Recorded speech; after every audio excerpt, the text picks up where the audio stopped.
Huwag kalimutang i-like, share, at subscribe sa aking YouTube channel para sa mga susunod na kwento. Ito ang isang nakakatakot na karanasan sa hospital.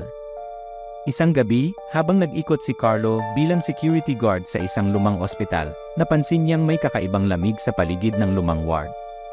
Biglang may narinig siyang malabong iyak ng bata mula sa isang silid na matagal nang walang pasyente. Nilapitan niya ang pinto pero hindi ito binubuksan kahit malakas niyang tinuklaw.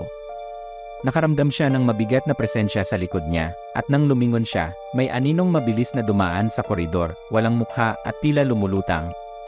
Umakyat siya sa itaas upang tingnan ang iba pang wards, pero sa bawat hakbang, naririnig niyang parang may mga yapak na sumusunod sa kanya.